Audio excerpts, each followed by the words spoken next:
Hello दोस्तों, स्वागत है आप सभी लोगों का हमारे एक और नए हॉरर पॉडकास्ट में। दोस्तों, आज मैं आप सभी लोगों के साथ एक और नई घटना साझा करने जा रहा हूं। आज की कहानी बहुत ही ज़्यादा भयानक और डरावनी है, तो आपसे उम्मीद करता हूं कि आप इस कहानी को पूरा सुनेंगे। और हाँ, इस कहानी को सुनने से पहले आप ईयरफोन ज़रूर लगा लें, तभी आपको इस कहानी का पूरा आनंद आएगा। और अगर आपको ऐसी ही हॉरर स्टोरीज देखना पसंद है तो आप हमारे चैनल को सब्सक्राइब ज़रूर कर लें, क्योंकि हम ऐसी ही हॉरर स्टोरीज अपने चैनल पर अपलोड करते रहते हैं। तो चलिए दोस्तों, अब हम अपनी कहानी को शुरू करते हैं। बात उन दिनों की है जब मैं कॉलेज का स्टूडेंट था। अपने कॉलेज की ओर से हम सभी कैंप के लिए एक जंगल में गए थे। हल्की ठंड थी, अतः रात में हम सब ने पूरी रात कैंप फायर के साथ डांस करने, गाने आदि का प्रोग्राम तय किया। मुझे और सभी साथियों को कैंप फायर के लिए लकड़ियां इकट्ठी करने का भार सौंपा गया। मैं निकला तो सबके साथ ही, लेकिन जंगल के प्राकृतिक सौंदर्य में भटकता हुआ अकेले बहुत दूर कहीं निकल गया। अचानक आसमान बादलों से भर गया और गरज के साथ बारिश होने लगी। बादलों के लगातार गरजने से मैं पेड़ के नीचे खड़ा रहना मुनासिब ना समझ आस पास किसी घर की तलाश में एक दिशा में भागने लगा। मुझे कुछ ही दूरी पर एक लाल ईंटों से बनी शानदार बिल्डिंग नजर आई।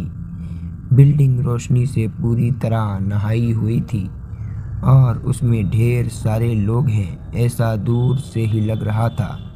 मैं तेजी से भागते हुए उस बिल्डिंग में जा घुसा और सामने से आती हुई एक खूबसूरत नर्स से टकराते टकराते बचा।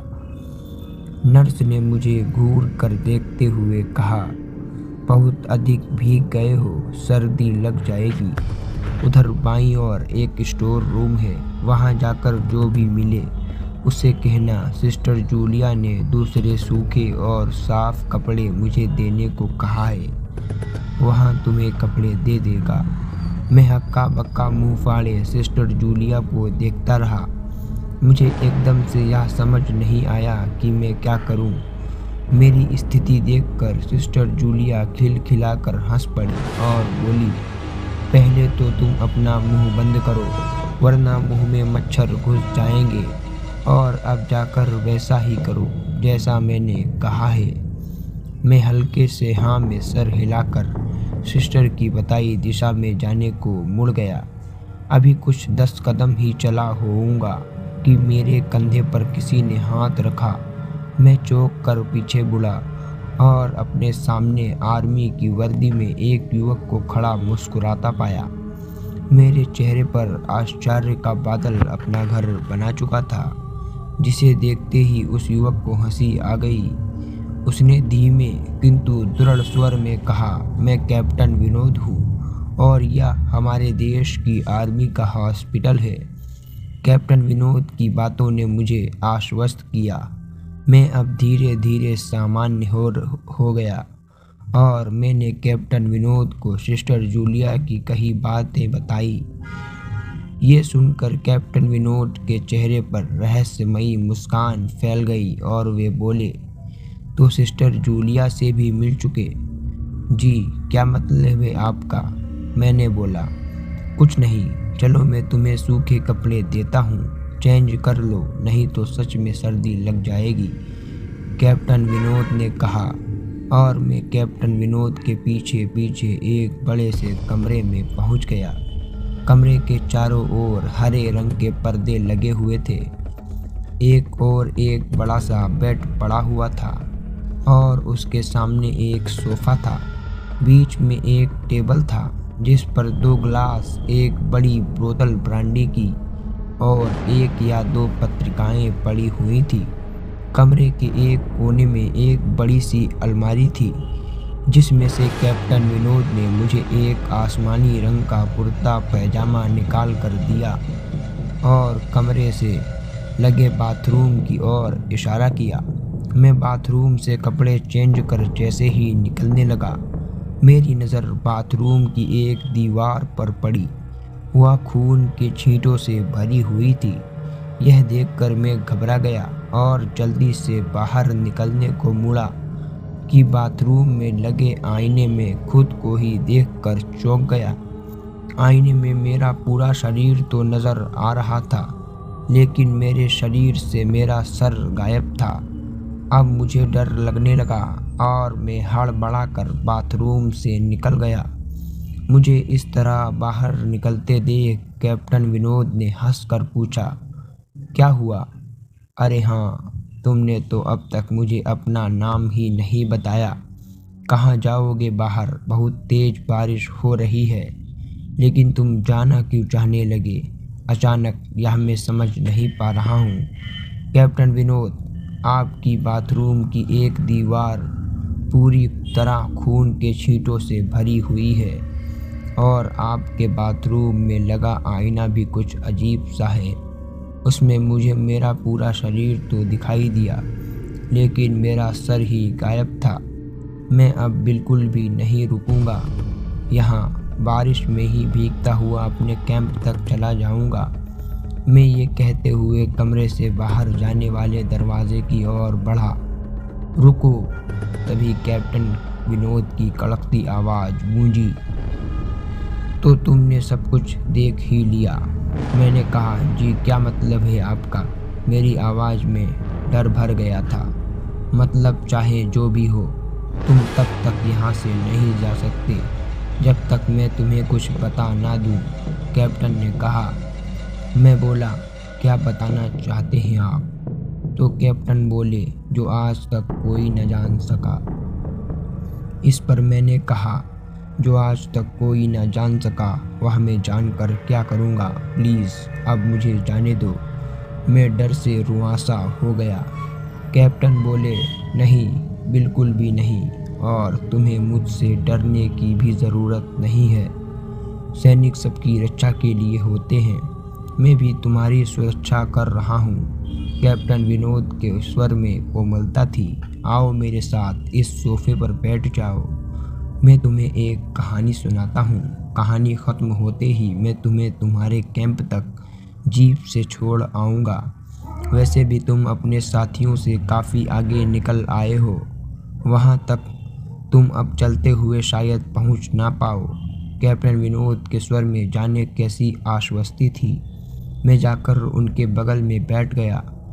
कैप्टन विनोद ने कहना शुरू किया, दुश्मनों ने धोखे से हमारे अस्पताल को अपना निशाना बनाया। दुश्मन देश के 2 सैनिक हमारे सैनिक के वेश में एक हमारे ही घायल सैनिक को लेकर आए।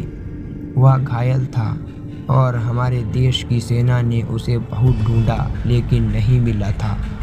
शायद साजिश के तहत उसे घायल होते ही घुसपैठियों ने कहीं छुपा दिया था। अचानक अपने खोए सैनिक को अपने हॉस्पिटल में पा सभी बहुत खुश हुए और बिना अधिक जांच पड़ताल किए हॉस्पिटल के गेस्ट रूम में घायल को लेकर आने वाले वेशधारियों को ठहरने की इजाज़त दे दी गई। अभी उस सैनिक का इलाज चल ही रहा था कि जोरों का ब्लास्ट हुआ और पूरा हॉस्पिटल एक पल में खंडहर में तब्दील हुआ। तभी मैं बोल पड़ा, लेकिन हॉस्पिटल तो अपनी शानदार स्थिति में खड़ा है। मेरी बातों को अनसुना कर कैप्टन विनोद ने अपनी बात जारी रखी। कोई नहीं बचा उस ब्लास्ट में। दीवार पर पड़े खून के छींटे भी उसी ब्लास्ट में मारे गए हॉस्पिटल के कर्मचारियों के हैं। हाँ, पर यह हॉस्पिटल तो मुझे खंडर नहीं दिखता। फिर मैंने बोला। जवाब में कैप्टन विनोद के चेहरे पर रहस्य भरी मुस्कान फैल गई और उनका चेहरा अजीब से भावों से भर गया। मैं उनके चेहरे को देखकर अंदर से दहल गया। फिर भी मैंने हिम्मत कर पूछा, आप उस ब्लास्ट में कैसे बच गए? ये सुनते ही कैप्टन विनोद ठहाका लगाकर हंसने लगे।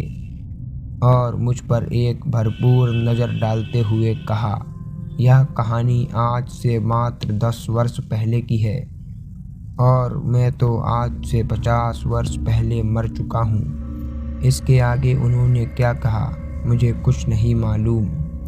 चेहरे पर गीलेपन का अजई एहसास जब काफ़ी हुआ तो मैं जैसे नींद से जागा। मुझे घेरे हुए मेरे सभी सहपाठी और टीचर खड़े थे। मेरे आँख खोलते ही मेरे सर ने कहा, थैंक गॉड तुम्हें होश आ गया। तो क्या मैं बेहोश था? मैं बोला, हाँ, तुम जंगल में जाने कहाँ भटक गए थे। जब सभी लौट आए और तुम नहीं आए तो हम सभी मिलकर तुम्हें ढूंढने निकले। काफ़ी दूर जाने के बाद हमने एक जीप आती दिखाई दी जिसमें एक आर्मी मैन तुम्हें पीछे की सीट पर सुलाए हुए हमारे कैंप को ढूंढते हुए आ रहे थे। उन्होंने हम सबको भी अपनी जीप पर बिठाया और कैंप तक छोड़ा। हमने उन्हें काफ़ी रोकने की कोशिश की लेकिन वो यह कहते हुए चले गए, अभी नहीं रुक सकता, एक ज़रूरी काम है। जब हमने तुम्हारे बेहोश हो जाने और उन तक तुम्हारे पहुंचने के बारे में पूछा तो बोले सोमेश ही बताएगा और जो भी बताएगा वह सब सच होगा। सबकी उत्सुक निगाहें अपनी ओर लगी देख मैंने धीमे स्वर में पूछा, क्या उनका नाम कैप्टन विनोद था? सभी ने हाँ में सर हिलाया। मैंने सबको उधर चलने को कहा जिधर से सबने जीप आती देखी थी। पहले तो सब तैयार नहीं हुए लेकिन मेरे बहुत कहने पर वे राज़ी हो गए। सुबह होते ही हम उधर की ओर गए। मैं उस जगह पर पहुंचकर गहरे आश्चर्य में डूब गया। वहां एक अधजला खंडहर था जिसके एक टूटे पत्थर पर लिखा था आर्मी हॉस्पिटल।